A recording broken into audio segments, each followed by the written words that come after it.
June మాసం వాగ్దానంగా కీర్తన గ్రంథం 30 అధ్యాయము 5వ వచనం చదువుతానండి. ఆయన కోపము నిమిషమాత్రముండును, ఆయన దయ ఆయుష్కాలమంతా నిలుచును.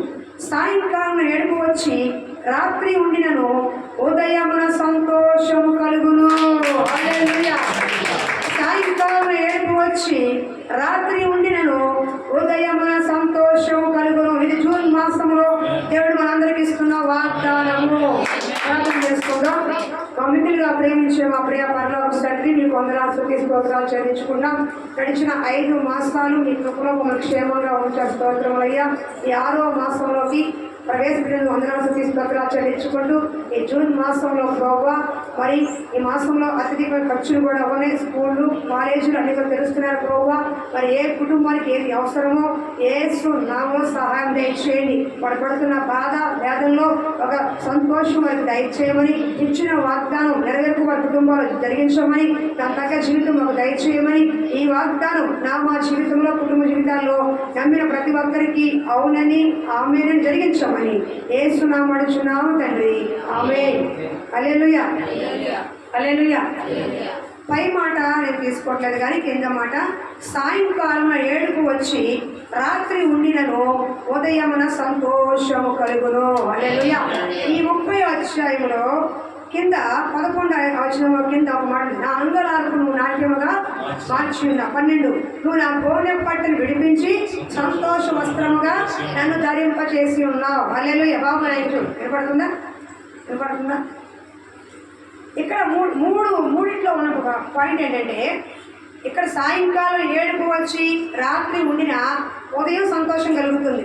అర్థంగా అంటే దుఃఖంతో ఉన్నవారికి. రెండోది, నా అంగలార్పును నాట్యముగా మార్చు. నాట్యం అంటే ఏంటి? అంగలార్పణ అండి కన్నీరు, బాధ, దుఃఖము, దాని నాట్యంగా అంటే సంతోషంగా మార్చి ఉన్నావు. మూడోది, నువ్వు నా గోనె పట్ల విడిపించి సంతోష వస్త్రము ధరించు. అంటే ఈ మాసము మీకు దేవుడు సంతోషము కలగజేసే మాసము. ఏ కార్యాలు జరగలేదని, ఏ కార్యాలు ఆగిపోయినాయని, ఏ విషయంలో ఇన్నాళ్ళు దుఃఖపడుతున్నావో, ఇన్నాళ్ళు వేదన పడుతున్నావో, ఇన్నాళ్ళు కన్నీరు విడుస్తున్నావో దానికి ఒక విడుదల ఇచ్చి నీ దుఃఖాన్ని తీసివేసి దేవుడు ఒక సంతోషాన్ని కలగజేయబోయే మాసం ఇదే. కొంతమంది స్కూల్ తెలిస్తే కొంత పిల్లలు ఏడుస్తాయి వెళ్తారు, కొంతమంది పిల్లలు సంతోషంగా వెళ్తారు. స్కూళ్ళు కాలేజీలు తెలిసే మాసం, కాలేజీ వాళ్ళకి మహా సంతోషం. అవునా? పిల్లలు కాస్త ఏడుస్తారు, కాలేజీలో ఏడవరు. ఎందుకంటే సరదాగా వెళ్ళిపోతారు కాబట్టి అదొక సంతోషం. మొత్తానికి ఇక్కడ దేవుడు ఒక కార్యం చెయ్యాలంటే కొన్ని నెలల నుంచి బాధపడుతున్నావు, కొన్ని సంవత్సరాల నుంచి బాధపడుతున్నావు, కొన్ని రోజుల నుంచి బాధపడుతున్నావు, కొన్ని ఏళ్ళ నుంచి బాధపడుతున్నావు, కొన్ని దినాల నుంచి బాధపడుతున్నావు. కానీ ఆయన కార్యం చెయ్యాలంటే ఎన్నో మాసాలు అవసరంలా, ఎన్నో రోజులు అవసరంలా, ఒక్క రాత్రి చాలు. రాత్రికి రాత్రే మన జీవితంలో మనం పడుతున్న దుఃఖాన్ని, వ్యాధిని, బాధని తొలగించి మనకి సంతోషాన్ని ఇవ్వగలిగిన దేవుడు ఆయన. మీకు 4 కార్యాలు చెప్తాను, టైం అవుతుంది కాబట్టి క్లుప్తంగా 4 కార్యాలు చెప్పి ఒక్క రాత్రిలోనే దేవుడు చేసిన ఆశ్చర్య అద్భుత కార్యం గురించి మీరు కూడా విశ్వాసంలో దాన్ని పట్టుకోండి. వారికి చేసిన దేవుడు నాకు కూడా చేస్తాడని. అర్థమవుతుందా? డెలివరీ నొప్పులతో పడుతున్న ఆవిడ నొప్పులు చేస్తూ ఉందనుకోండి, డెలివరీ రూమ్లో తీసుకెళ్తే నొప్పులు పడతా మూలుగుతూ ఉంది. ఇంకొంచెం కొద్దిసేపుని కనియాస్తుంది, ఇంకా 2 నిమిషాలు, ఇంకా 3 నిమిషాలు అన్నట్టు ఉంటుంది. కానీ అందావిడ. కానీ పడి ఒకే ఒక్క సెకండ్లో ఏం కంటతలే, టైం ఉందామలే అనుకుని ఒక్క సెకండ్ ఇలా తిరిగి బయటకు వచ్చారనుకోండి, ఎవరైనా డాక్టర్ కావాలన్నా ఆ టైంలో ఆవిడ ఏమైపోతుంది, చుంగని ఒక బిడ్డని కనీసం 10 శాతం జరుగుతుంది. అందరికీ జరగదని చెప్పట్లా. అప్పటి వరకు నొప్పులు పడి ఉన్న ఆవిడ అక్కడ ఎవరు లేకపోయినా సరే ఆ డెలివరీ బయటకు వచ్చేటప్పుడు బిడ్డని బయటని తీసేస్తారు. అవునా కాదా? అది ఒక 2-3 గంటలు పడవచ్చు, 10 గంటలు పడవచ్చు, 4 గంటలు పడవచ్చు. కానీ ఒక్క నిమిషం చాలు. ఒకే ఒక్క అని గట్టిగా ముక్కిద్ది ఆవిడ. అప్పుడు నేను బిడ్డ బయటకు వస్తాయి. అలాగే ఎన్నాళ్ళు నువ్వు శ్రమపడ్డావు, ఎన్నాళ్ళు బాధపడుతున్నావు, ఎన్నాళ్ళు కష్టపడుతున్నావు, దేని కోసమో ఏడుస్తున్నావు, దేని కోసమో బాధపడుతున్నావు, ఏ కార్యం కోసం ఎదురు చూస్తున్నావు, ఇన్నాళ్ళు చూస్తూనే ఉన్నావు. కానీ నీ జీవితంలో ఎన్నాళ్ళు చూశాను కాదు, ఆయన జోక్యం చేసుకుంటే ఒక్క రాత్రిలోనే నీ జీవితం తిరగబడిపోతుంది. ఒక్క రాత్రిలోనే నీ పరిస్థితి తిరగేస్తాడు ఆయన. ఒక్క రాత్రిలోనే నువ్వు అనుకున్న కార్యాలు చూడగలవు. ఒక్క రాత్రి సమయంలోనే అద్భుతాలు చూడగలవు నువ్వు. అంటే ఎన్నాళ్ళు చూసిన కార్యాలన్నీ కూడా ఒక్క రాత్రి కాలంలోనే నువ్వు చూడగలవు అంటానికి వాగ్దానం. మొట్టమొదటిగా నేను 4 కార్యాలు చెప్తాను. 4 కూడా దేవుడు రాత్రి కాల సమయంలో కార్యాలు చేశాడు. కాబట్టి మనం ఏం చేయాలి, మనం ఏమనుకోవాలి, ఈ 5 మాసాలు నేను చూశాను, ఈ 5 మాసాలు నేను చూస్తూనే ఉన్నా.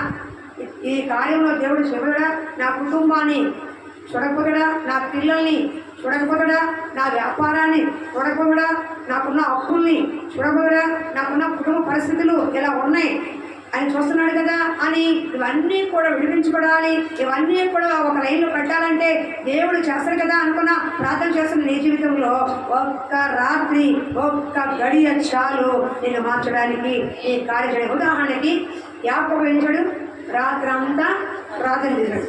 ఆ ఒక్క రాత్రిలోనే ఇశ్రాయేలుగా మార్చబడ్డాడు. అవునా కాదా? 20 ఏళ్ళు మార్చబడ్డా, కానీ ఒక్క రాత్రిలోనే దేవుడికి ఇష్టకరమైన వ్యక్తిగా యాకోబు నుంచి ఇశ్రాయేలుగా మార్చబడ్డాడు. ఒక వ్యక్తి మారాలన్నా ఒక్క రాత్రి చాలు. నీకు అద్భుతం జరగాలన్నా ఒక్క రాత్రి చాలు. నీ శత్రులు అణగదొరకబడాలన్నా ఒక్క రాత్రి చాలు. నీ కరువులో సమృద్ధి ఉండాలన్నా ఒక్క రాత్రి చాలు. నువ్వు అనుకున్న కార్యాలు జరగాలన్నా ఒక్క రాత్రి చాలు. అది ఈ రాత్రే కావచ్చు, ఇది ఈ రాత్రే కావచ్చు. ఇంటికెళ్ళు, జాగారం చేయి, చక్కగా ప్రార్థన చేయి.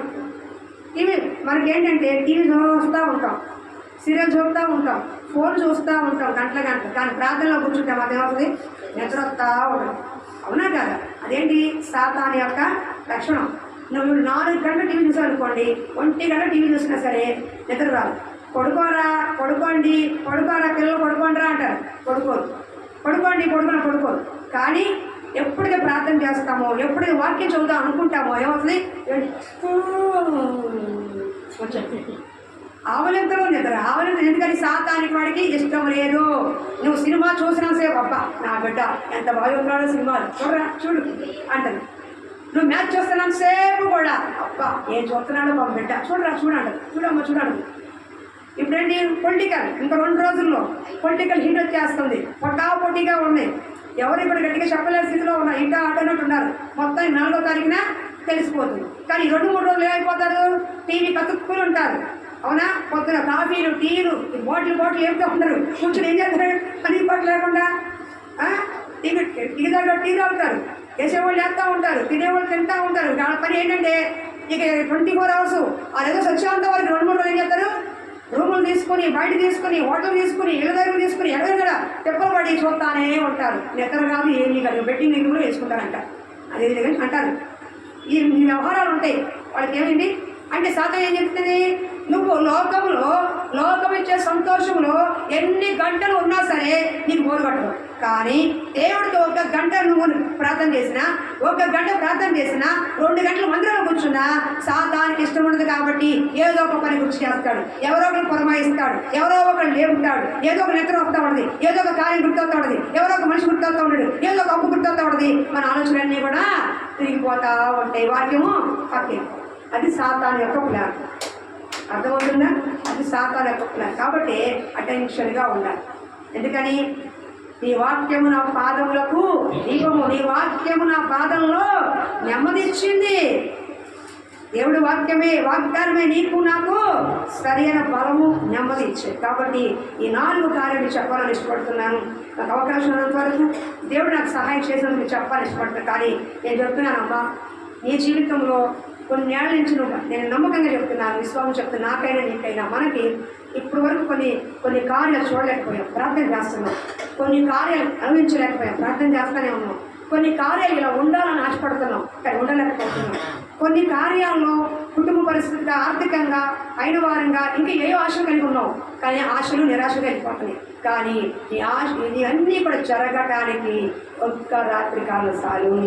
ఎన్ని ఏళ్ళు కాంది, ఇన్ని నెలలు కాంది, ఈ 5 నెలలు కాంది, నిన్న రాత్రి కూడా కాంది, ఈ రాత్రి కావచ్చు, ఈ నెల ఒక రాత్రి కావచ్చు. అర్థమవుతుందా? అది ప్రార్థన.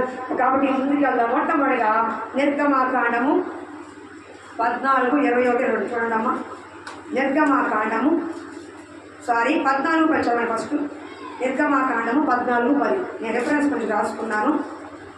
ఫరో సమీపించుచుండగా ఇశ్రాయేలును కనిపెట్టి ఐగుప్తు తమ వెనుక వచ్చుట చూచి మిక్కిలి భయపడి యెహోవాకు మొరపెట్టిరి.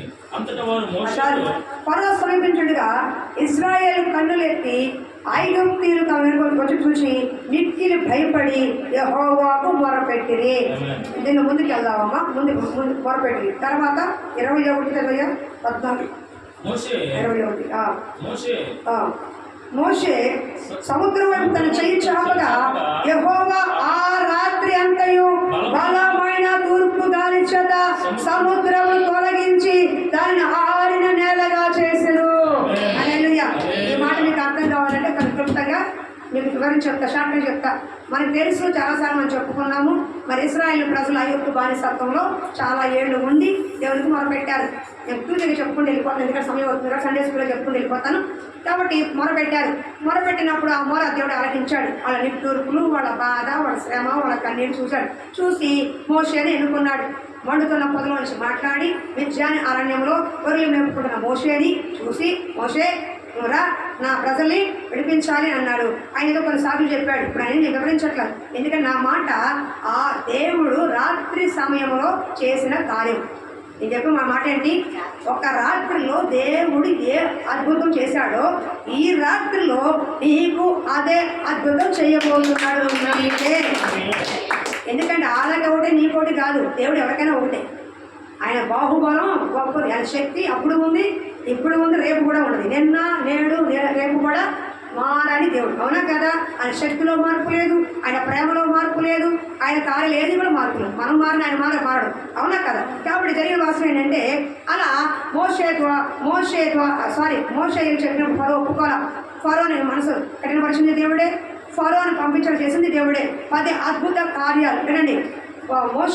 మోషే ద్వారా 10 అద్భుత కార్యాలు ఫరోకు చూపించి అక్కడున్న వాళ్ళ ఇశ్రాయేలు ప్రజల్ని బయటికి నడిపించాడు. ఆ 10 అద్భుత కార్యాలు దేనికి సూచనంటే వాళ్ళు వినండి.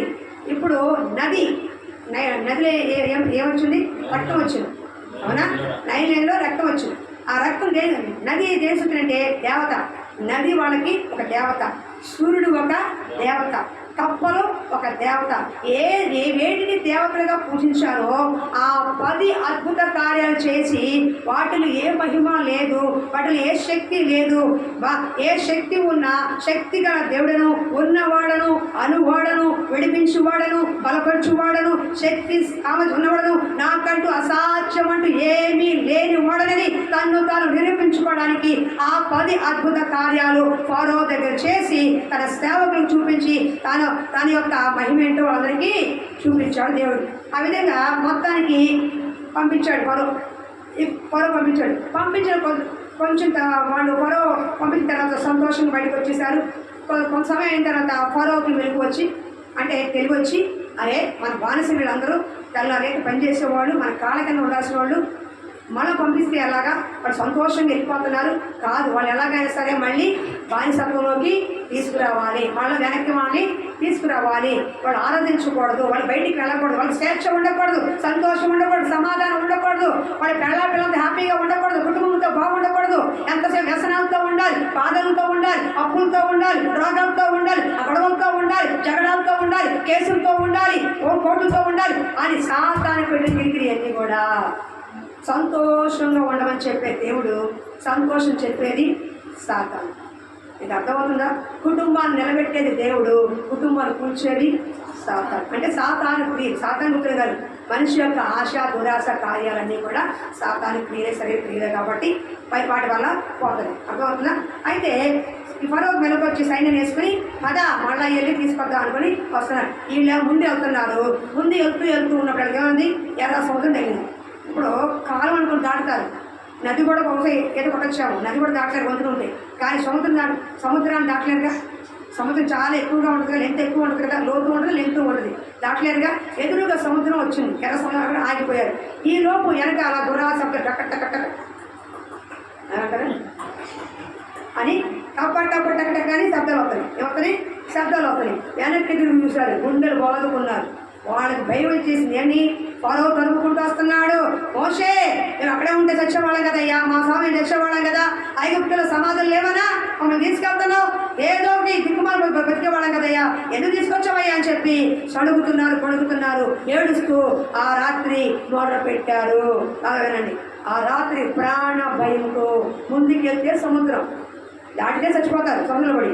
వెనక్కి వెళ్తే మళ్ళీ బాలిసి బ్రతుకు, వాడు ఉంచుతాడో చంపేదో తెలియదు. అటు వెళ్ళినా ప్రాణభయం, ఇటు వెళ్ళినా ప్రాణభయం. మధ్యలో మిగిలిపోయే ఇశ్రాయేలు ప్రజలు అప్పుడు ఏడుస్తూ మొరపెడుతున్నారు. అక్కడ యెహోవాకు మొరపెట్టి ఉండయా చూడు, ఆయన భయపడి యెహోవాకు మొరపెట్టింది. అప్పుడు మోషే అంటున్నాడు, 13 చదువు.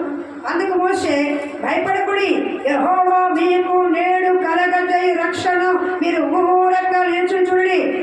మీరు నేడు చూసిన ఐగుప్తులను ఇక మీరు ఎన్నడూ చూడరు. నేడు చూసిన ఐగుప్తుని కన్నడ మీరు చూడరు. మీకు అర్థం కావట్లేదు. ఐగుప్తులు అంటే ఏంటి? శత్రువులు.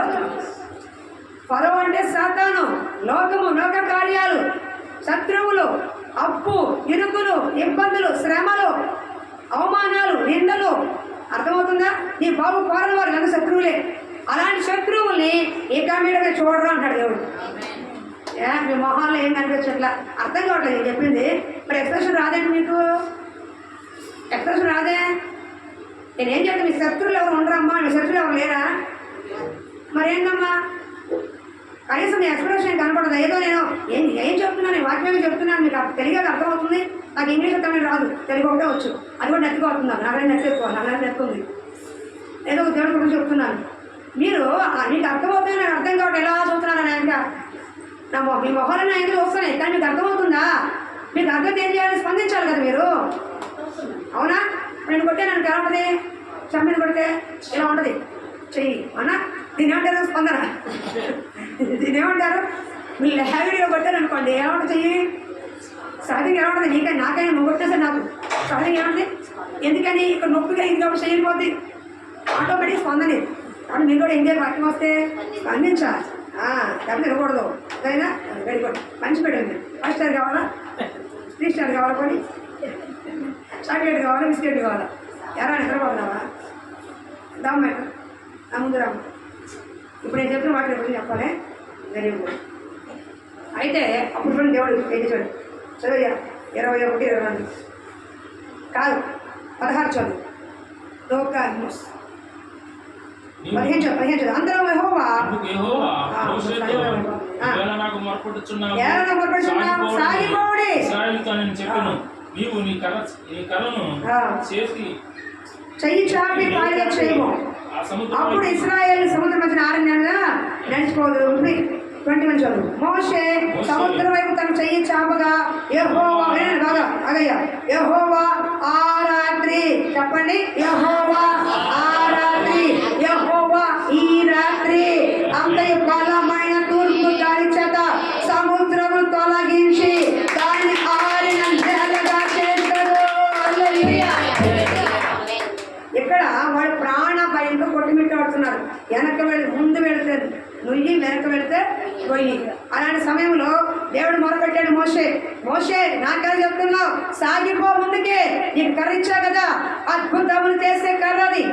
అంటే కర్ర తెలుసు, దేవుడి శక్తికి కర్రలో ఏమీ లేదు, దేవుడి యొక్క శక్తికి సదృశ్యం. ఆ కర్ర సముద్రం దగ్గరికి వెళ్ళి చెయ్యి చాపు, కర్ర ఎత్తి పట్టుకో, సముద్రం 2 పాయలుగా అయిపోతుందని చెప్పాడు. వెళ్ళాడు, చెయ్యి చాపాడు, సముద్రం 2 పాయలుగా చీలబడింది.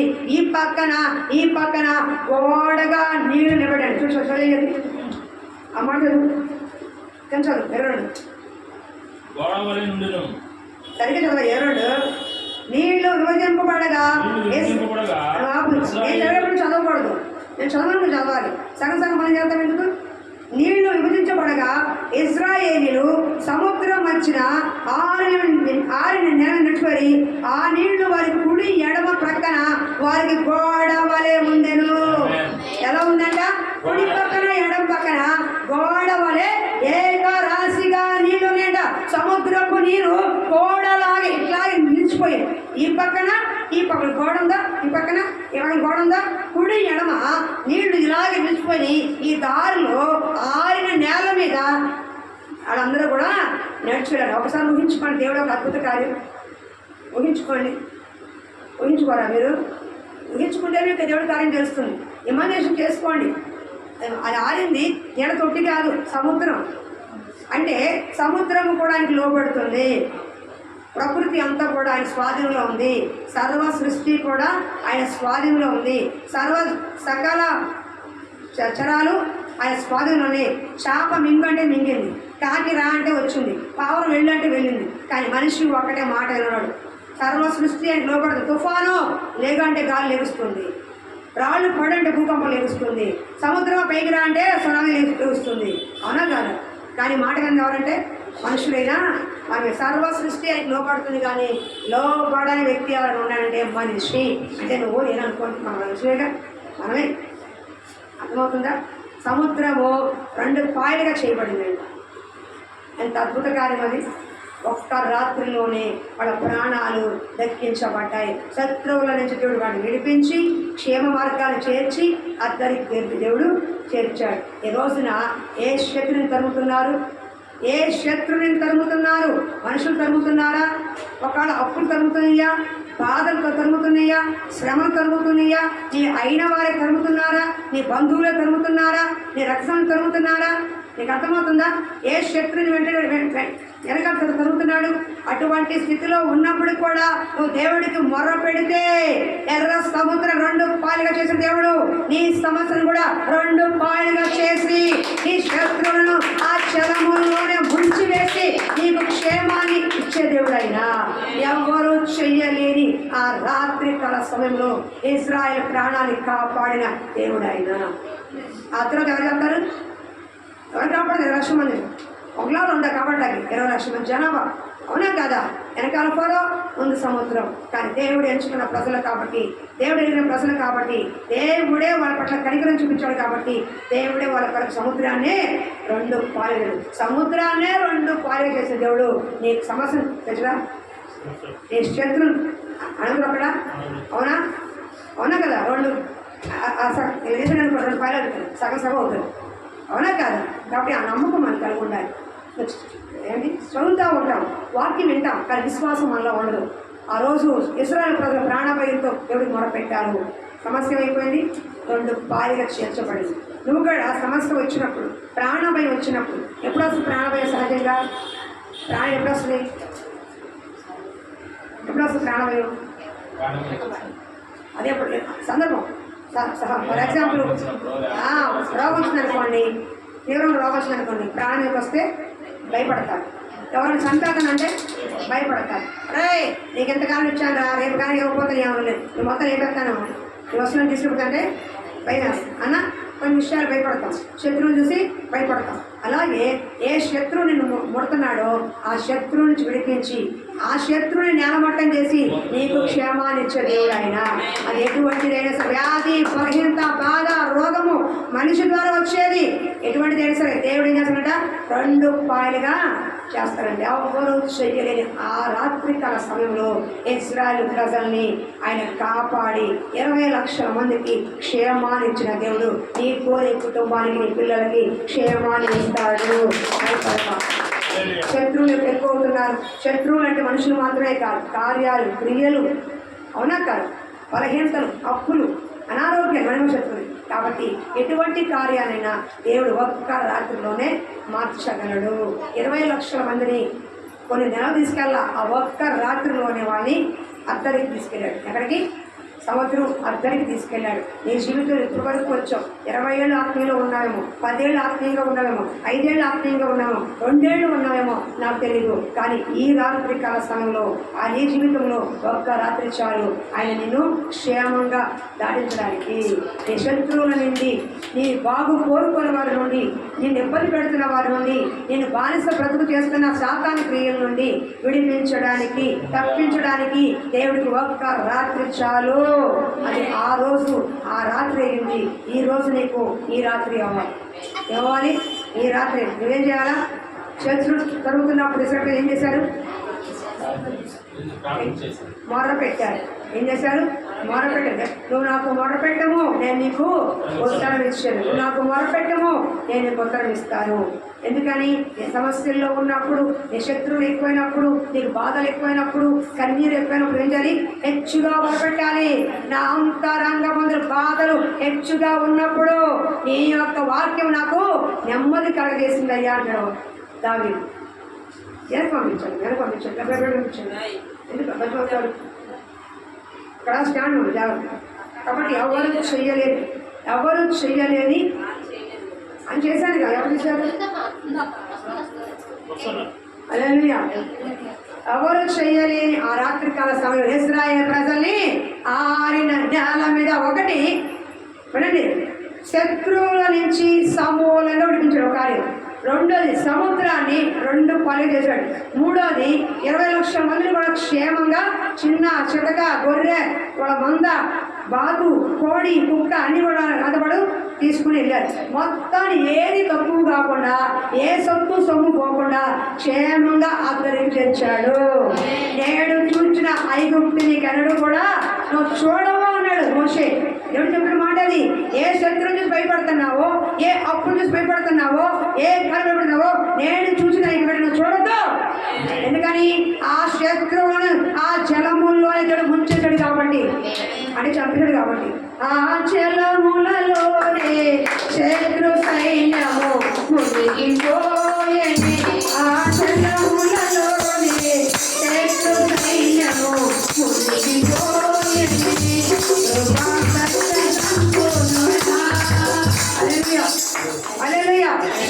ఒక్క నీ జీవితంలో నీ శత్రువులను సంహరించడానికి, నీ శత్రువు లేకుండా పోవటానికి నెలల సంవత్సరాలు అవసరం. ఒక్క రాత్రి చేయాలి. కానీ ఏం చేయాలి? మొర్ర పెట్టాలి. ఏం చేయాలి? మొర్ర పెట్టాలి. దేవుడి పట్ల విశ్వాసం ఉంచాలి. మోషే చెప్తున్నాడు, నువ్వు చూసిన ఐగుప్తుని అన్నాడు చూడవయ్యా. అర్థమవుతుందా? నా జీవితంలో ఎన్నో కార్యాలు చూశాను. బాధపడిన కార్యాలు, ఇబ్బంది పెట్టిన మనుషుల్ని నేను చాలా మందిని కూడా చూడకుండానే పోయాడు. ఎందుకని? వాళ్ళ వల్ల మనకు బాధ కలిగింది. అసలు నా ఫరో వల్ల నిజానికి ఏం కలిగింది?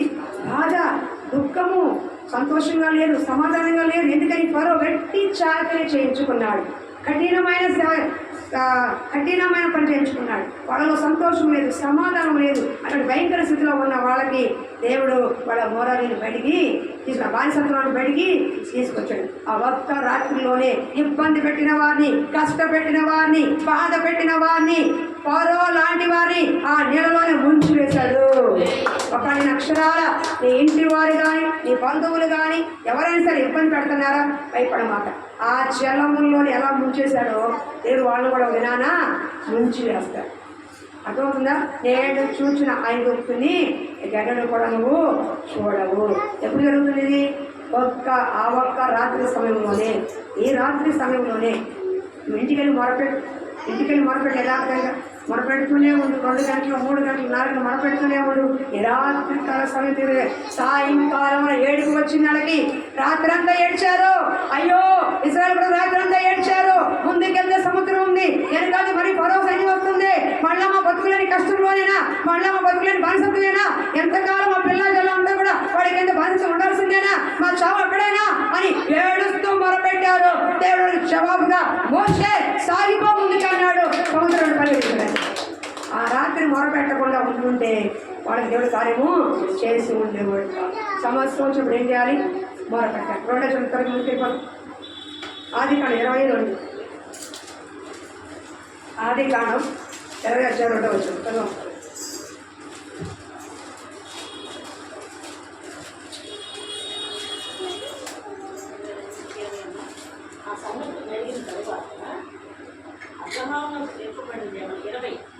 22.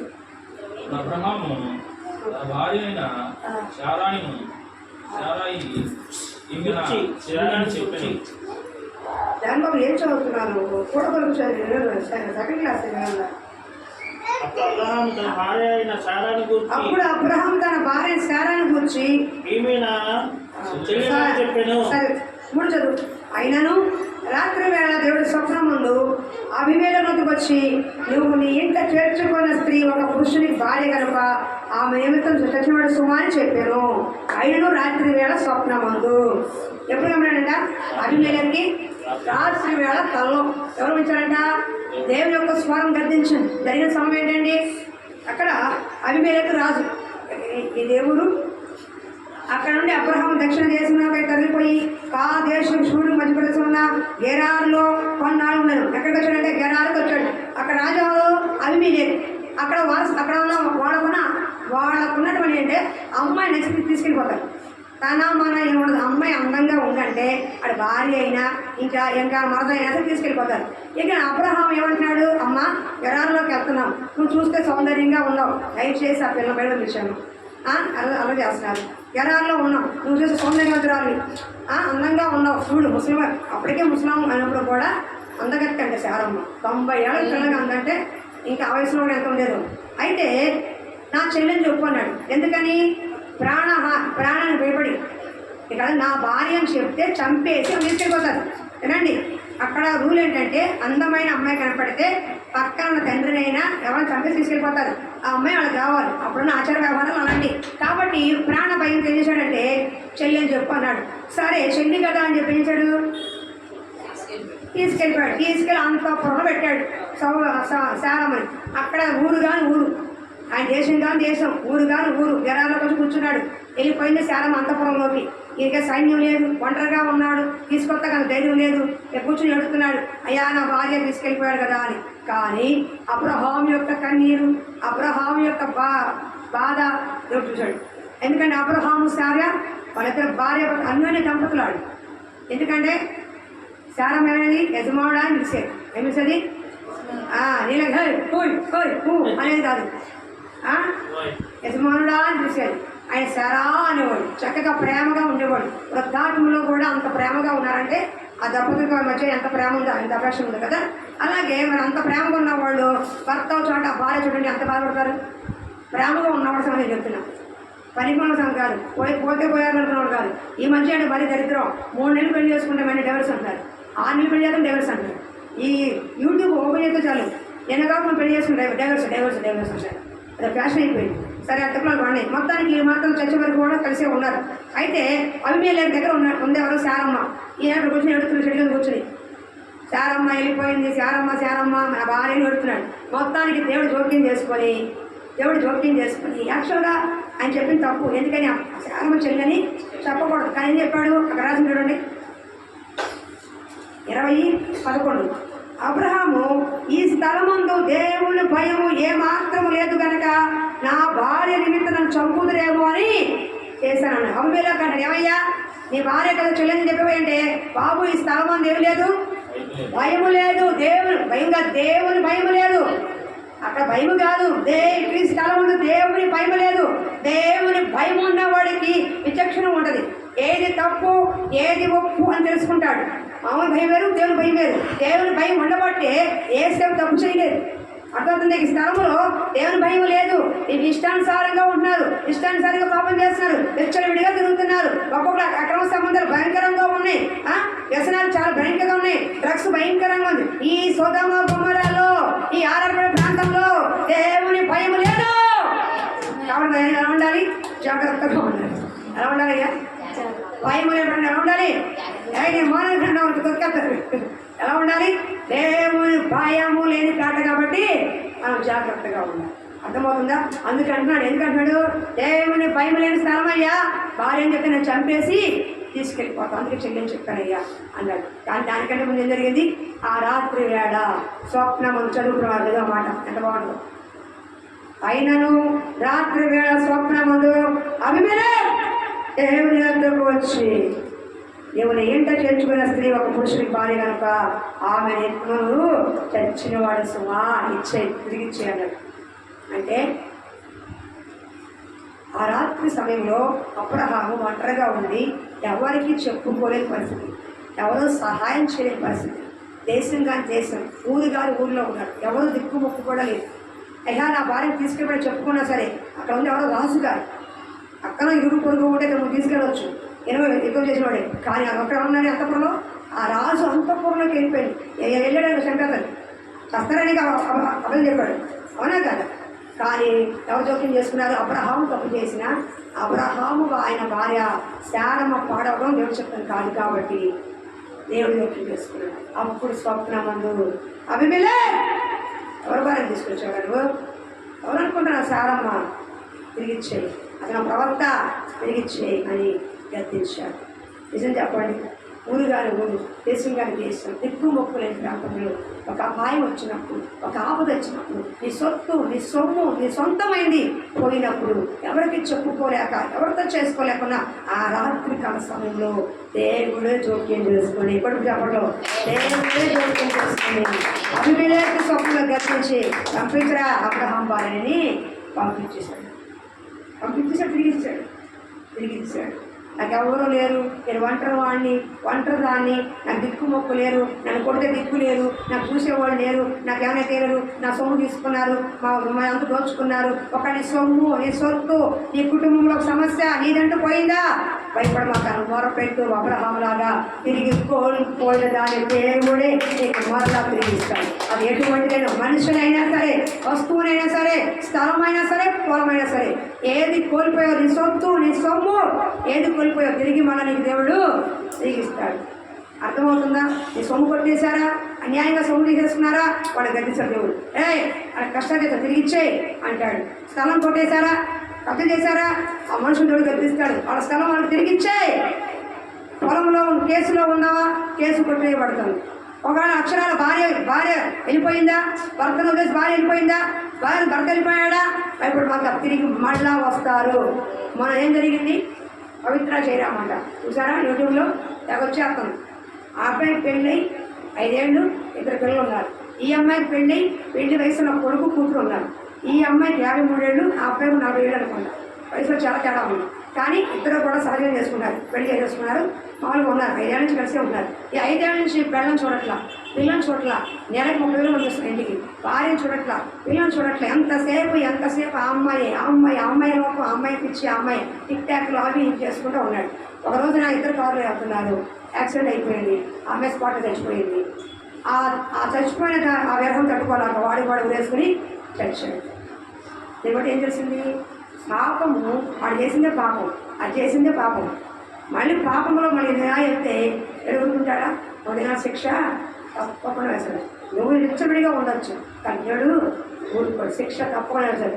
ఎవరు ఎక్కువగా కోరుకుంటావో అది ఎప్పుడు దూరంగానే ఉంటుంది. ఎవరు ఎక్కువగా కోరుకుంటావో, అది కొడుకు అవని, కూతురు అవని, పిల్లలు పిల్లలని ఎవరు ఎక్కువగా కావాలనుకుంటావు దూరంగా ఉండదు. డబ్బు కావాలంటే దూరంగా ఉండదు. స్థలము ఇల్లు కావాలంటే దూరంగా ఉండదు. ఎందుకు తెలుసా? దేవుడి కంటే ఎక్కువగా దీన్ని ప్రేమించిన వారికి సమస్తాను. అబీమెలెకు భార్య దూరంగా ఉంది. కానీ అబ్రహాం ప్రార్థన చేశాడు, కన్యుడితో ప్రార్థన చేశాడు, దిక్కు దివాణం లేనివాడిగా ప్రార్థన చేశాడు. కానీ ఆ రాత్రి కాల సమయంలో దేవుడు జోక్యం చేసుకున్నాడు. నీ కుటుంబంలో అన్యాయం జరుగుతుందా? దేవుడు జోక్యం చేసుకుంటాడు. నీ సొత్తు నీ సొమ్ము అన్యాయం జరుగుతుందా? దేవుడు జోక్యం చేసుకుంటాడు. నువ్వు ఒంటరిగా ఉన్నావని ఎవరైనా విరోధంగా చేస్తున్నారా? దేవుడు జోక్యం చేసుకుంటాడు. ఎవరా నేను కొడితే దిక్కేంటి, తిడితే దిక్కేంటి అని అంటున్నారా, విరమిస్తున్నారా?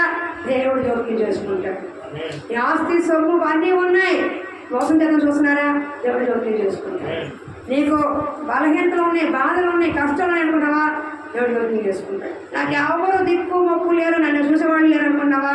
దేవుడు జోక్యం చేసుకుంటాడు. భయపడమాట ఎవరు చెయ్యాలి. అబ్రహాముకు తోడెవరు లేరు, అబ్రహాం చెప్పుకోవడానికి ఎవరు లేరు, అబ్రహాంకు సహాయం చేసేవాళ్ళు ఎవరు లేరు. ఒక్క దేవుడే దిక్కయ్యాడు. పొరపాటు చేసినప్పుడు కూడా అబ్రహాము శారా పట్ల దేవుడి చిత్తము, దేవుడి ప్రణాళిక ఉంది కాబట్టి శారాను ముట్టనివ్వలేదు. అక్కడ రాసింది, నేను ఆమె నిన్ను ముట్టనివ్వలేదు. చూడండి, అంతపురం తీసుకెళ్ళి 2 నిమిషాలకి ఏమైనా చేయొచ్చు, అంతే కదండి. తీసుకెళ్ళి దీనికోసం అమ్మ శారమ్మ గారు అవ్వాలి, మీ ఊరేంటి, మీరు ఎక్కడ, మీదేంటి, మీ ఫ్యామిలీ ఏంటి అని అడుగుతున్నాడా? సహజంగా వాడు మనసు కాముకత్వం ఉన్నవాడికి ఏంటి, ఆడదాన్ని చూసి కామమాంచం ఉన్నవాడికి ఏంటి, ఎప్పుడెప్పుడు ముట్టుకుందామా, ఎప్పుడు వాడేసుకుందామా, ఎప్పుడు పెంచేద్దాం అనిపిస్తుంది, అంతేనా? కానీ అక్కడ కూడా మాట ఉంది చూడండి, ఇక్కడ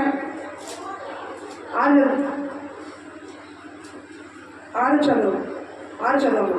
అందుకు దేవుడు అవును యథార్థ హృదయాన్ని పెంచేసి, మరియు నువ్వు నాకు విరోధంగా పాపము చేయకుండా నేను నిన్ను అడ్డగించుకుని, అందుకే నేను నిన్ను ఆమెను ముట్టనివ్వలేదు. చాలా మంది చెయ్యి టచ్ కూడా వేయలేకపోయాడు మీరు. ఎందుకని? ఒకటి దేవుడి విరోధం పాపం చేయకూడదు, అందరూ అనేక జనములకు తల్లివాడా ఎవరు ముట్టేసుకుంటే ఇంకెందుకు విలువ పోద్దు కదా. ఎవరు అనేక జనాలకి ఆ గర్భంలో నుంచి అనేక రాసులు రావాలి. దేవుడు ప్రణాళిక అది ఎలా ముట్టనిస్తాడు? నీ పట్ల దేవుడు ప్రణాళిక ఉంటే, దేవుడి చిత్తంలో నువ్వు ఉంటే, ఎన్నికలో ఉంటే, నీ కుటుంబం ఉంటే నిన్నెవడం ముట్టలేడు. దరిదాపులోకి రాలేడు దేవుడు. ఛాలెంజ్ చేశాడు. అనుకుంటారు ఏదో చేద్దామని, కానీ ఎవరేం చేయలేదు.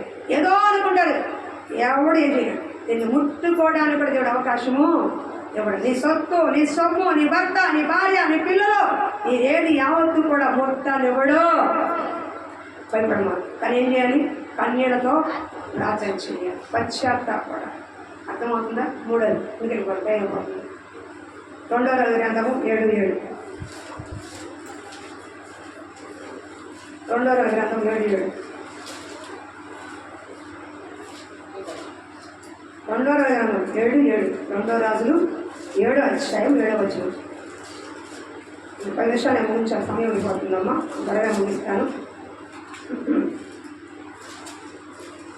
2వ రాజుల గ్రంథం 7వ అధ్యాయం 7వ వచనం.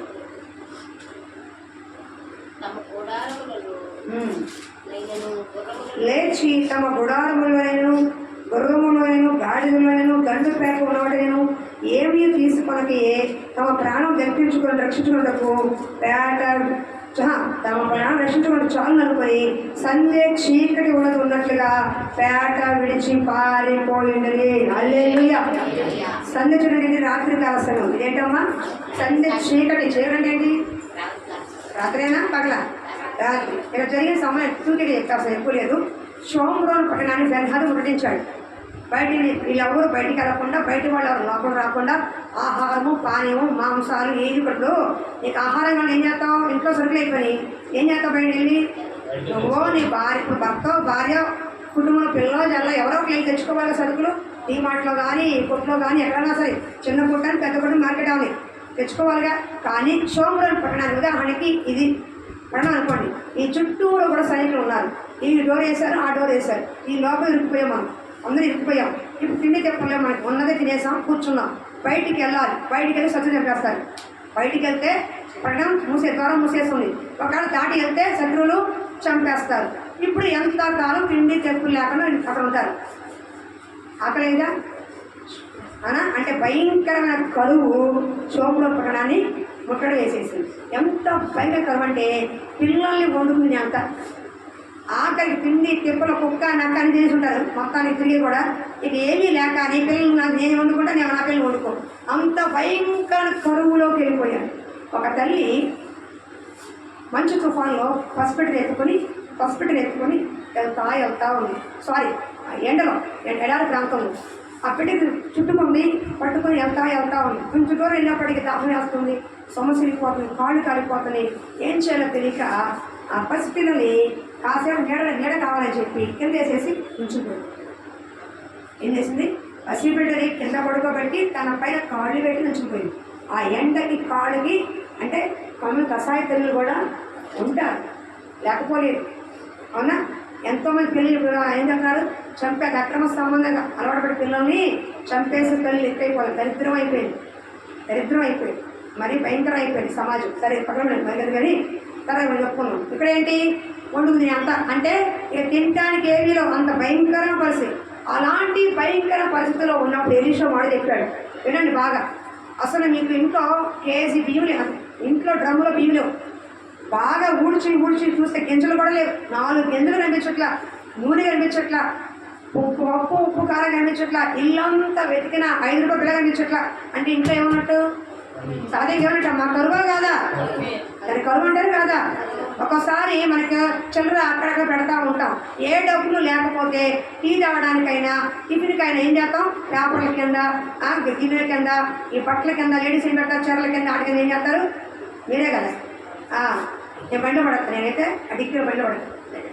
లేకపోతే చెప్పకండి ఇంకా ఏమో చిల్లరే ఉండదు అంట. మీరు తినేది ఏమి ఉండదు అనుకో. మహా అయితే 10-20 రూపాయలు, 50 రూపాయలు చిల్లర ఉండదండి. ఆ చిల్లర పడద్దాం. కానీ అక్కడ అవకాశం కూడా లేదు. భయంకర కలు. అప్పుడు సోమరంలో ఎలీషా మాట చెప్పాడు. చూడండి, ఏడాచాయం చదువయ్యా. గాడిద తల 20 రూపాయలకి ఇంత ఇవన్నీ మనం చెప్పట్లేదు. కానీ ఒక కరువు, భయంకర కరువు ప్రాంతంలో ఉన్నారు సోమరం అడ్రస్లు. 7:1. అప్పుడు ఎలీషా చదువయ్యా. 2వ రోజు 7 చదువయ్యా. అప్పుడు ఎలీషా రాజుతో ఇట్లా నేను యెహోవా మాట ఆలకించుము. యెహోవా సెలవిచ్చినది ఏమనగా రేపు ఈ వేళకు సోమరోజు ద్వారం ముందు రూపాయి ఒక ఇంటికి ఒక మానిక రూపాయి. సరే టైం అవుతుంది. క్రమంలో యెహోవా రూపాయి ఒక ఇంటికి. అందుకు ఎవరి చేతి మీద రాజు ఆనుకున్నాడు.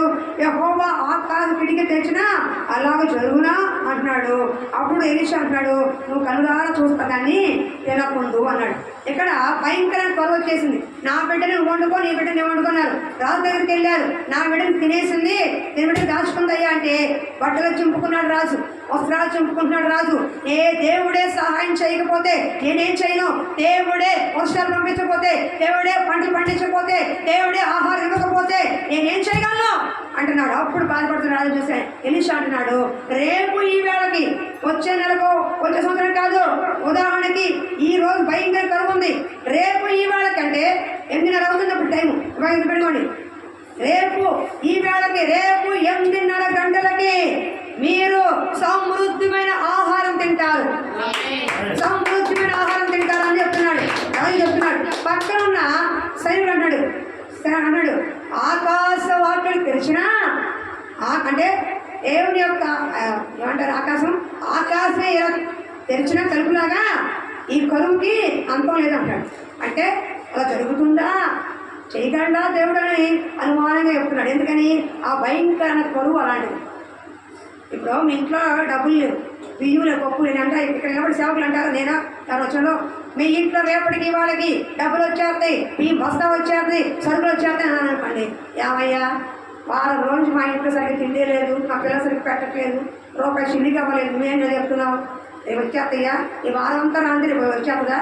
ఈ నెల అంతా రాంది రేపు అనిపిస్తుంది. ఇష్టం అల్ప విశ్వాసం కదా అనిపిస్తుంది మనకి. నాకనే అనిపిస్తుంది విశ్వాసం. అవునా కదా? ఈ వారం అంతా రేపు వచ్చారు. కానీ నువ్వు నమ్ముట వల్ల నమ్మువానికి సమస్తము సజనుడుగా. చూడండి, ఆకాశ వాకులు తెరవబడ్డాయి. రేపటి కల్లా 8:30 కల్లా సమృద్ధిలోకి వస్తారు. కరువంతా పోయి సమృద్ధిలోకి వస్తానని ఎలీషా ప్రవక్త చెప్పాడు. వినండి, ఇప్పుడు సముద్రం రావాలంటే ఏం చేయాలి? కరువు తెచ్చుకోవాలి. కరువు పోవాలంటే ఏం చేయాలి? శత్రువులు అందరూ కూడా వెళ్ళిపోవాలి. అప్పుడు దేవుడు ఏం చేశాడు? గుర్రముల ధ్వని, రథముల ధ్వని, అంటే యుద్ధముల శబ్దం చేశాడు. అప్పుడు వాళ్ళు అనుకున్నారు, బెన్హర్ సైన్యం అనుకున్నారు, ఈ ఇశ్రాయేల్ రాజు పక్కన ఉన్న ఊర్లో ఉన్న సైన్యాన్ని, ఈ పక్కన ఉన్న సైన్యాన్ని, ఆ పక్కన సైన్యాన్ని డబ్బులు తెచ్చుకున్నాడు. మనం కొద్ది మంది ఉన్నాము, వీళ్ళు ఎక్కువ మంది వస్తున్నారు. ఈ గుర్రాల శబ్దము, రథాల శబ్దం చూడు ఎంత మంది ఉన్నారో అని చెప్పి రాత్రికి రాత్రే ఆ పేట విడిచి పారిపోయారు. మీకు అర్థమవుతుందా?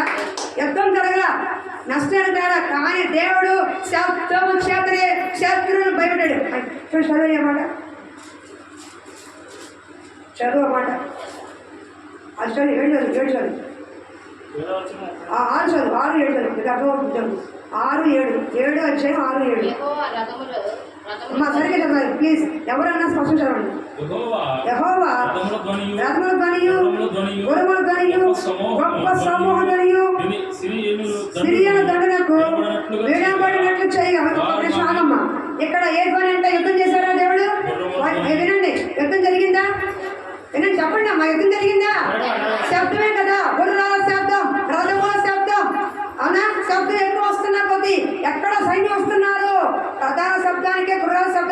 శబ్దము, దేవుడు ఒక శబ్దం చేస్తున్నారు, శత్రువుకు ఒడుగు పుడుతుంది. శబ్దం జరిగించే అవసరంలా, కత్తి చూపించే అవసరంలా, శబ్దము చాలు వాడికే. సాతానికి స్తుతించే శబ్దము చాలు, వణికిపోతాడు. నిద్ర మొహలుగా ఉన్నారు ఒక్కొక్కరు. మన మొహాన్ని శుద్ధి రాదు కదా, అలాగే ఉంటున్నాడు. ఏం కావాలంట సాతానికి? ఏం చేయాలంట? స్తుతి అనే శబ్దం చాలు. అర్థమవుతుందా? నిర్ధారంగానికి వెళ్ళవసరా, ఖర్చు చూపించవసరా, మోకాళ్ళు వేసి స్తుతి స్తుతి స్తుతి అంటుంటే ఎరికో కోటలు ఎలా బద్దలయ్యో, సాతాను కోటలు బద్దలు ఉంటాయి. స్తుతి స్తుతి అనే శబ్దం చాలు. అర్థమవుతుందా? చదువు ఏంటది? మా మీదకి వచ్చుటకై ఇశ్రాయేలు రాజు ఇతీల రాజు అయిన ఐగుప్తుల రాజును భక్తిమిచ్చి ఉన్నాడని సిరియనులు ఒకరితో ఒకరు చెప్పుకొని లేచి తమ గుడారములైనను గుర్రములైనను గాడిదలైనను చదువుకోండి. ఇంటికి వెళ్ళి వచ్చిన మొత్తం చదవండి, మీకు బాగా అర్థమవుతుంది. దండుపేటలో బాబు ఆపయ్యా, నిషానికి చెప్పేస్తాను. ఏం చెప్తున్నా? రథం శబ్దం, గుర్రం శబ్దం. అంటే శబ్దం వస్తూ ఉన్నప్పుడు వీళ్ళు ఏమనుకున్నప్పుడు ఇంట్లో ఇద్దరు ముగ్గురు మాట్లాడుకోవడానికి 10 మంది మాట్లాడడానికి శబ్దం తెలిసిపోతుందిగా. ఇద్దరు ఉన్నదానికి నలుగురు ఉన్నదానికి ఒకళ్ళే ఉంటారు, నేను ఒకదాన్నే ఉంటా, ఎవరు శబ్దం రాదు. అదే ఇద్దరు ముగ్గురు ఉన్నారు మా ఇంట్లో, శబ్దం వస్తా రాదా? మాట్లాడే శబ్దం వస్తా రాదా? ఇక్కడ గుర్రాల శబ్దం, రథముల శబ్దం ఎక్కువ అయ్యేది కొద్ది శబ్దం ఎక్కువ వస్తుంటే, అమ్మో రాజుగారు భక్తినిచ్చి అంటే డబ్బులు ఇచ్చి సైన్యాన్ని తెచ్చుకున్నాడు, అద్దెకి సైన్యం తెచ్చుకున్నాడు. వీళ్ళతో ఎంత సైన్యం యుద్ధం చేస్తే మనం చచ్చిపోతాం కాబట్టి ఆ రాత్రే ఆ పేట విడిచి శోభ్రోలు విడిచి పారిపోయారంట. పారిపోయినప్పుడు ఏం జరిగింది? వాళ్ళ ఆభరణాలు, వాళ్ళ బంగారం మాత్రం కాదు, వాళ్ళ ఆహారం, శత్రువుకి ఆహారం ఉంటుంది కదా, తింటారు కదా, వాళ్ళ ఆహారం అంతా కూడా ధాన్యము, ఆహారము, పళ్ళు, పలహారాలు, సమృద్ధిమైన విస్తారణ ఆహారము వదిలేసి వెళ్ళిపోయారు. అప్పుడు కుష్ఠరోగులు ఉన్నారు అక్కడ. ఎవరున్నారు? వీళ్ళు తమ కుష్ఠరోగులు ఉన్నారు. ఉండి ఆ రాత్రికాల సమయంలో ఆకలితో చచ్చిపోతున్నాం. ఆకలితో చచ్చిపోతున్నాం. ఎన్ని రోజులు ఆకలితో ఉంటాం? బయటికి వెళ్ళి ఎంత దొరికి తిందాం, వాళ్ళు చంపితే చచ్చిపోదాం. ఎక్కడ ఉన్నా ఆకలితో చచ్చిపోవాల్సిందే, బయటికి వెళ్ళినా చావాల్సిందే. పోనీ బయటికి వెళ్తే దేవుడి దగ్గర దొరికితే తిందాం, కష్టం చెప్పి 4 కుష్ఠరోగులు ఏం చేశారు? బయటకు వచ్చారు. బయట చూస్తే చల్లా చెల్లు వస్తువు పడిపోయింది. ఏం కనిపించక నిశ్శబ్దంగా ఉంది. చూస్తే బుట్ల ఆహారం, చక్కగా ఫ్రూట్స్, కావాల్సిన మంచి శ్రేష్టమైన ఆహారం దొరికింది. వెంటనే రాజుగారి శబ్దం అని చెప్పి వెళ్ళారు. రాజుగారు ఎవరు కనిపించట్లేదండి, అక్కడ ఎవరు లేరండి, ఆహారం సమృద్ధిగా ఉందండి, వస్తువు బంగారం అన్నీ ఉన్నాయండి చెప్తే ఆ రాజు వచ్చాడు, చూశాడు. ఆ రాత్రికాల సమయంలో మరుసటి రోజు ఎలీషా ఏం చెప్పాడో అదే రాత్రిలో శోభంలో సమృద్ధిమైన ఆహారము ఆ జనులందరూ కూడా తిన్నారు. దేవుడి మాట నమ్మాలి, నమ్మశక్యం కానట్టే ఉంటుంది. నీ జీవితంలో దేవుడు నీ అప్పులన్నీ తీరిపోతానగానే నీకు 10 లక్షలు అప్పు కనబడుతుంది. ఏంది చిన్న చిత్తగా 1, 2, 5, 10 లక్షలు ఉంది అని మనం అనుకుంటాం. నీకు 1 లక్ష తీరిపోతానండి అనుకున్నాం అనుకో. ఏమని అమ్మా నీ రోగం పోద్దమ్మా, స్వస్థపడతానండి. ఏం పోతలే అండి, డాక్టర్ చెప్పారు నయమా కదని, డాక్టర్ చెప్పేశారండి, ఉన్నంతకాలం ఉంటా పోదామమ్మా అని. ఇంకేమైపోతుంది నాకు? అవిశ్వాసం. ఏం జరుగుతాయి? అవిశ్వాసం. ఉద్యోగం వస్తాయా? 35 ఏళ్ళు చూస్తున్నాను, మంచి ఉద్యోగం లేదో, ఇంకా ఈ వయసులో వస్తుంది ఉద్యోగం. ఏ సద్యోగం, ఏమవుతుంది ఉద్యోగం? ఇవన్నీ ఆలోచిస్తే నీకు కార్యం జరగదు. ఎలీషా ఏమన్నాడు? అతని నువ్వు కన్నులారా చూస్తావు ఏమన్నాడు? ఆ తొక్కిసలాట్లో జనాలందరూ కూడా ఆకలితో ఉన్నారుగా, ఆ తలుపు తీయగానే జనాలందరూ పరిగెత్తుకుంటూ వచ్చారు. చిరంజీవి సినిమా గేట్లు చెప్తారు. చిరంజీవి సినిమా గేట్లు తీయగానే ఏం చేస్తారు? ఈ కుర్రోళ్ళు అందరూ పరిగెత్తుకుంటే నేను చూస్తూ ఉంటాను, పక్క నుంచి పరిగెత్తుకుంటూ వెళ్ళిపోయి ఆ లైన్లో నుంచి టికెట్ వాళ్ళు చూస్తూ ఉంటారు. మనం బ్లాక్లో కొనుక్కోవడం పక్కన చూస్తూ ఉంటాం, ఎవరు నమ్మి కొనుక్కుని వెళ్దామని. అప్పుడు అలా అన్నమాట. వీళ్ళు కూడా పరిగెత్తుకుంటూ వెళ్ళంగానే ఈ జరుగునా అన్నాడే సేనాధిపతి, వాడిని కొట్టేశారు. కన్నులారా చూశాడు కానీ నువ్వు కన్నులారా చూస్తావు తినకుందు అన్నాడు. కన్నులారా చూశాడు కానీ నోట్లోకి వెళ్ళిలోపే ఆయన కొట్టేశారు, చచ్చుకున్నాడు. నీ అవిశ్వాసంతో ఉన్నవాడు నీ కార్యాలు కూడా చచ్చిపోతాయి. అర్థమవుతుందా? దేవుడు బలిపీఠం నుంచి ఒక మాట చెప్పాడంటే అది నీకు కష్టమైనా సరే, నీకు బాధ అంటే అది నీకు కార్యం జరగనట్టే ఉంటుంది, నీ వల్ల కాదు. ఇప్పుడు ఈయన ఉన్నాడు, నువ్వు ఇల్లు కొంటావయ్యా అని అనుకో, నీకు ఉద్యోగమే లేదు, ప్రస్తుతానికి ఉద్యోగం లేదానికి. నువ్వు ఇల్లు కొంటావయ్యా అనుకో, నాకు ఉద్యోగమే లేదు, శాలరీయే లేదు, ఒక్క రూపాయి దాచుకోలేదు, నాకు ఇల్లు రావడం ఏంటండి అంటాడు ఆయన. ఒకవేళ నవ్వుతాడు అంటాడు ఆయన భాష, అంతే కదా ఒకరు మంచోడు అంటాడు అంటాడన్నమాట సహజ. కానీ దేవుడు తప్పకుండా నాకు ఇస్తాడు, సేవకుల ద్వారా నాకు చెప్పాడు అని నమ్మకం నీకుంటే ఈ రోజు కాకపోతే ఒక రోజైనా తప్పకుండా నువ్వు తన గృహంలో ప్రవేశపెట్టాడు. ఇదేమని చెప్తున్నాను, అవుతాను నీకు ఉద్యోగం లేదు ఉన్నప్పుడు చెప్పడం కాదు, దేవుని బిడ్డగా చెప్తున్నా, ఖచ్చితంగా నువ్వు ఇక్కడ ఇల్లు కొనుక్కుంటావు. దేవుని యొక్క శక్తిగా తెలుస్తాడు. అప్పటి నుంచి ప్రార్థన చేస్తున్నాం. ఒకే ఒక ఆడపిల్ల ఉంది, ఆస్తిపాస్తి నేను లేవు, ఒక అతి కట్టుకోలేకపోతున్నాడు, ఒక ఇల్లు కొనుక్కోవడానికో ఏదో అట్లా అయిపోతుంది. ఇది దేవుడు తప్పకుండా ఇస్తాడు. అర్థమవుతుందా? ఈ రాత్రి కలస ఏ కరువులో ఉన్నావు, ఏ కరువులో ఉన్నావు నువ్వు? డబ్బు కరువా, అనారోగ్యం కరువా, సంతోషం కరువా, సమాధానం కరువా, ఆర్థిక కరువా, ఏ కరువులో నువ్వు ఉన్నావు? ఏ కరువులో ఉన్నావో, ఏ కరువులో ఉన్నావో నాకు తెలియదు, కానీ దేవుడు ఒక్క రాత్రిలోనే సమృద్ధిని ఇవ్వగల శక్తి ఉందైనా.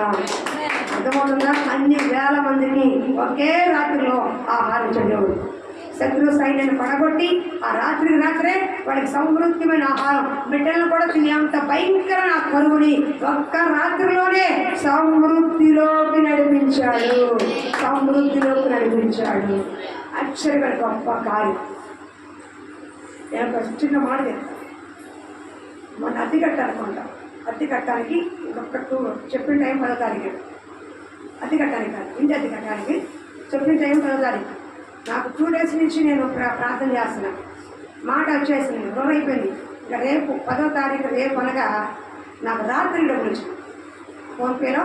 రాత్రికి నేను అడిగిన వాళ్ళే 3 రోజుల నుంచి చేస్తానన్నవాడు ఇక ఆ రాత్రి కలసలో దేవుడిచ్చాడు. 3 రోజుల హోప్ పోయింది, అయిపోయింది మాట పోయింది అనుకున్నాను. కానీ ఆ రాత్రి కాల సమయంలో ఆ 3,000 వేస్తే పిల్లలకి 5 కలిపి ఒకటి సహాయం చేశాడు. అంటే చివరి నిమిషం వరకు ఏముండాలి మనకి? ఒక హోప్ ఉండాలి. ఏముండాలి? చివరి నిమిషం వరకు జరిగితే జరగదు, నీకు అనవసరం. చివరి నిమిషం వరకు నీకు హోప్ అనేది ఉండాలి. అర్థమవుతుందా? సమృద్ధి దేవుడు ఏ విధంగా కాకి ద్వారా ఏలియాని పోషించాడు. కరువులో కూడా కాకి ద్వారా పోషించాడు. ఇశ్రాయేలు వంశాలు యోసేపు ద్వారా కరువులో పోషించాడు. యాకోబుని అతని తల్లిదండ్రులు అన్నదమ్ముల్ని యోసేపు ద్వారా పోషించాడు దేవుడు. కాబట్టి నిన్ను కూడా తప్పకుండా పోషిస్తాడు. ఏ కరువులో ఉన్నావు? ఏ కొదువు నీలో ఉంది? ఆత్మీయత కొదువా, ఆర్థికమైన కొదువా, కుటుంబంలో కొదువా, సంతోషం, సమాధానం, ప్రేమ కొదువుగా ఉన్నాయా? మళ్ళా దేవుడు సమృద్ధిలోకి ఇస్తాడు. మొదటి ప్రేమను మళ్ళా మీరు కలుపుకోండి. అర్థమవుతున్న ఆత్మీయ జీవితంలో కానీ కుటుంబ జీవితంలో కానీ వస్తువు ఉన్న ప్రేమ మీరు కలిగి ఉంటే ఏది మీరు తక్కువ కాదు. 4వది లెక్క వెళ్ళిపోతుంది, అయిపోతుంది. 4వది సంఖ్యాకాండము 17:8. సరిగా అమ్మ నీకు 5 నిమిషం ముగించాను, అయిపోతుంది. దయచేసి బంగారాలు ఉంది కాబట్టి సంఖ్యాకాండము 17:1. 17:8 మోషే సాక్ష్యపు గుడారంలోనికి వెళ్ళి చూడగా లేవి కుటుంబమైన అహరోను మరునాడు మోషే సాక్ష్యపు గుడారంలోకి వెళ్ళి చూడగా లేవి కుటుంబమైన అహరోను కర్ర చిగిర్చి ఉండెను. అది చిగిర్చి పువ్వులు పూసి పాదం పండుగలదాయిను. హల్లెలూయా. అమ్మ తగిలిపోతుంది. నేను ఒక షార్ట్ కట్ చెప్పుకుని అంతేమనుకోవాలని. ఇక్కడ ఎవరి కర్ర అంట? అహరోను కర్ర. ఒక్క రాత్రిలోనే ఎండిపోయిన కర్ర, కాదండి, ఎండిపోయిన కర్ర ఒక్క రాత్రిలోనే చిగురించింది, పువ్వులు పూసింది, బాదం కాయ కూడా కాసింది. అంటే ఒక్క రాత్రిలోనే అద్భుత కార్యం చేయగలిగిన దేవుడు. అది ఎలా జరిగింది? ఇక్కడ కోరాహు అంటే కోరాహు అనే టీం కొంతమంది ఆలోచన చేస్తారు. లేవి వంశస్థులు, అరే సేవ చేయాల్సింది ఎవరు? లేవి వంశస్థులు. మరి మనం కూడా ఎవరు? లేవి వంశస్థులే. మరి వాళ్ళే సేవ చేస్తారేంటి? ఎప్పుడు చూసినా మోషే అహరోను చేస్తారేంటి? సేవ అహరోను చేయాలా? మనం లేవకూడదా? మన కాదా? మన వంశవాళ్ళం కాదా? లేనివాళ్ళం కాదా అని 250 మంది మోషేకి అహరోనుకి తిరుగుబాటు చేశారు. మేము కూడా సేవ చేస్తాం, మీరైనా సేవ చేసేది, మీరైనా వాక్యం చెప్పేది, మీరైనా బలు ఇచ్చేది, మీరైనా చేసేది అన్నట్టుగా వీళ్ళు తిరుగుబాటు చేశారు. అప్పుడు మోషే గారు ప్రార్థన చేశారు, అయ్యా ఇలా తిరుగుబాటు చేస్తున్నారు, మరి ఏం చేయమంటావంటే ఈ లేవీలో 12 మంది పెద్దలు ఉన్నారు, 12 గోత్రాలు ఉన్నాయి. ఈ 12 గోత్రాల వారి కర్మ తీసుకురా. ఏంటి? 12 గోత్రాల కర్మ తీసుకొని ఆ పరిశుద్ధ స్థలం మనసు అనేది పెట్టు. అహరోను కర్ర కూడా తీసుకో. మొత్తం 12 కర్రలు తీసుకెళ్ళి అక్కడ పెట్టు. నేను ఏ కర్ర అయితే చిగుర్చి పువ్వులు పూసి బాదంకాయ కాపిస్తానో ఆ కర్రని నేను ఎన్నుకున్నట్టు, ఆ వ్యక్తి నేను ఎన్నుకున్నట్టు అని దేవుడు ఏం చెప్పాడు? సూచనగా చెప్పాడు. చెప్పాడా లేదా? వినపడుతున్నాయా? చెప్పాడు. ఎందుకని? విరోధంగా సణుక్కున్నారు కాబట్టి. ఇక్కడ మీరున్నారు చాలామంది, మేము వాక్యం చెప్పలేమా, మేము చేయలేమా, మేము పాడలేమా, మేము ప్రార్థన చేయలేమా అని చాలామంది అనుకుంటారు. కానీ ఏది చేయాలన్నా దేవుడి కృప ఉండాలి. అర్థమవుతుందా? ఏదో వచ్చు కదా అని అందరూ చేయడం కాదు, తెలుసు కదా అని చేయడం కాదు. అన్నీ తెలిసిన వాళ్ళు మౌనంగా ఉన్నవాళ్ళు చాలామంది ఉన్నారు. ఏమీ తెలియని పామరుల్ని, పనికి మాన వాళ్ళని గొప్పవాళ్ళగా వాడుకున్న దేవుడు కూడా ఉన్నాడు. అర్థమవుతుందా? అది ఆయన ఎంపిక.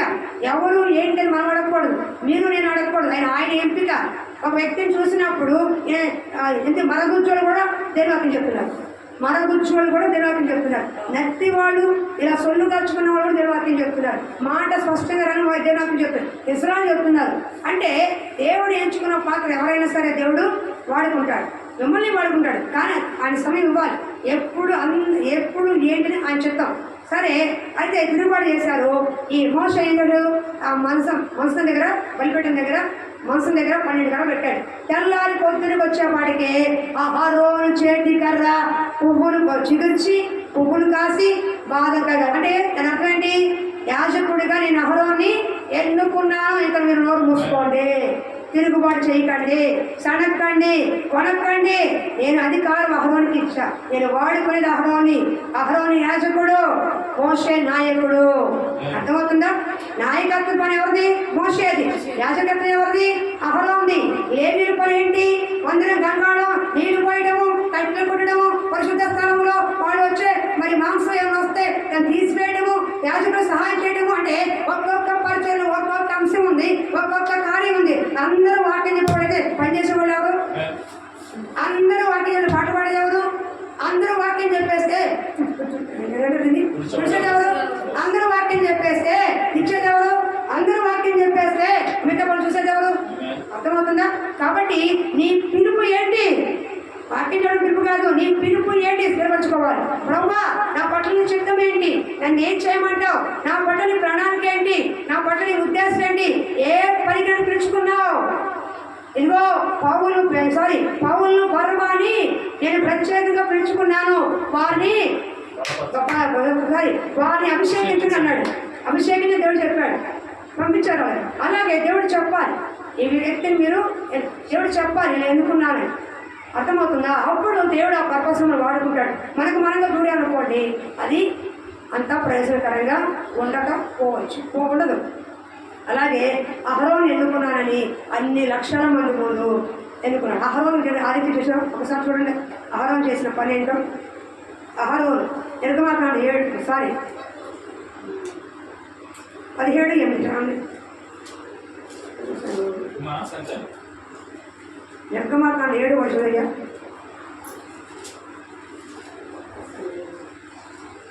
సారీ చెప్తానండి. ఎవరు అహరోను? ఎవరు? యాజకుడు కదా. వినండి, మోషే ఎవరు? నాయకుడు. లక్ష్మి. అహరోను ఎవరు? యాజకుడు. కానీ అహరోనుకున్న ఆధిక్యండి, ఎంత నాయకుడైనా సరే, ఎంత ఆయుధైనా అహరోను దగ్గరకు వచ్చేవాడికే అక్కడ దీవించబడాల్సిందే. అర్థమవుతుందా? మోషే నాయకుడే, ఎన్నుకున్నవాడే, మోషేని ఎన్నుకున్న దేవుడే. కానీ మోషే నాయకత్వము, అహరోను యాజకత్వము. పరిశుద్ధ స్థలంలోకి వస్తే మోషే కూడా తల వంచాల్సిందే. అంత ఆధిక్యత అహరోనుకి ఇచ్చాడు దేవుడు. అర్థమవుతుందా? యాజకత్వ లేవీలో అహరోను వంశం వారిది అని అందరికీ చెప్పాడు. ఎవరైతే సరిగాడో దొరికారో వాళ్ళు నేల పట్ల అయిపోయారు. నేల విడిచింది. నేల 2 పాలుగా చేర్చబడి 250 మంది ఆ నేలలో పడి చచ్చిపోయారు ఆహారం చేసి. తిరుగుబాటు చేసేవారు, అవిధేయత తెచ్చేవాడు, సేవకు విరుద్ధంగా చేసేవాళ్ళు చాలా డేంజర్. అలా ఉండదు. రెండోది, దేవుడి స్థానం పిలిస్తే చూడండి ఏం చేస్తాడు. లూకాసు వార్త 9:12 దేవుడు సేవకు పిలిస్తే వాళ్ళకి ఇచ్చే ఆధిక్యత చూడండి. లూకా 9:1-2 లూకా సువార్త 9:1-2 ఇప్పుడు ముగించేస్తారు సమయం. ఆయన తన 12 మంది శిష్యులు పిలిచి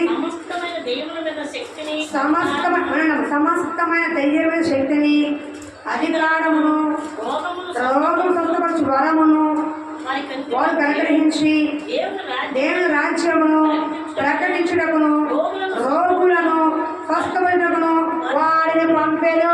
హల్లెలూయా. దేవుడు ఏర్పాటు చేసుకున్న వాళ్ళకి మేము వచ్చాము, మేము చేస్తానా కాదు. 12 మంది ఎవరు పిలుచుకున్నారు? దేవుడి ఎంపిక 12 మంది. వాళ్ళ లోపాలు ఉన్నాయి, పొరపాట్లు ఉన్నాయి, కానీ దేవుడు ఎంచుకున్నాడు. వాళ్ళని సరి చేసి వాడుకున్నాడు. లోపాలు ఉన్నా, తప్పిదాలు ఉన్నా, పాపాలు ఉన్నా సరి చేసుకునే పరిస్థితి దేవుడిది. అందుకే వాళ్ళకి ఏం చేశాడు? పంపించినప్పుడు వాళ్ళకి ఒక అధికారం ఇచ్చాడు. దెయ్యముల పైన, రోగముల పైన అధికారం ఇచ్చాడు. అందుకని సేవకులు ప్రార్థన చేస్తున్నప్పుడు దెయ్యాలు పిలవలాడుతున్నాయి, చేతులు వస్తే రోగాలు పోతున్నాయి, చేతులు పెడుతుంటే అభిషేకంతో నిలుస్తున్నారు. అర్థమవుతుందా? ఎన్ని ఎక్కడికి వచ్చాయి? మానవుడు కాదు, దేవుని యొక్క శక్తి అభిషిక్తులైన సేవకులకు ఇచ్చి, తన కృపావరాలు ఇచ్చి, తన రాజ్య విస్తరణలో వాడుకోవడానికి పంపిన మాత్రమే సేవకులు. దేవుడి చిత్తం ఆశామాషా కాదు. అర్థమవుతుందా? నేను 4 సార్లు పారిపోయాను సేవకు.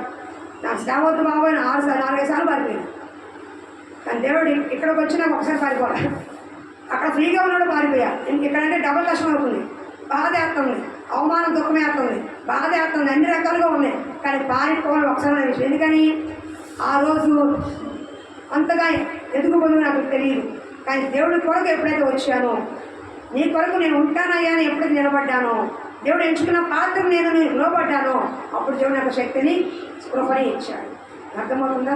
కాబట్టి ఒక్క రాత్రిలోనే చిగురించింది, పుష్పించింది, బాధ అంటే అద్భుత కార్యములు రాత్రి చేయగలరు. ఎలా నాకు కూర్చున్నప్పుడు ఒక్క రాత్రిలోనే సొర చెట్టు లేచింది, చక్కగా నీడిచ్చింది. అదే రాత్రి తీసుకెళ్ళి నీ జీవితంలో అద్భుతం ఒక్క రాత్రిలో నువ్వు చేయగలరు. సాయంకాలం ఏడుపు వచ్చి రాత్రంతా ఉండిన ఉదయం సంతోషం కలుగుతుంది. ఎన్ని రాత్రులు ఏడ్చావో, ఎన్ని రాత్రులు కన్నీళ్ళతో తడిసిపోయిందో నాకు తెలియదు. కానీ ఇక ఉదయం సంతోషం కలగబోతుంది. సంతోషకరమైన వార్త, సంతోషమైన కార్యాలు, శుభ కార్యాలు మాత్రమే దేవుడు మమ్మల్ని కాపాడి క్షేమాన్ని ఇచ్చి సమృద్ధినిచ్చి నీ దైనిస్తాలు బహుగా బలంగా వాడుకునిగాక. ఆమేన్. ఇబ్బంది మాటలు దీవించుగాక. చెప్పండి. సాయంకాలం ఏడుపు వచ్చి రాత్రి అంతా ఉండిన ఉదయం సంతోషము కలుగును.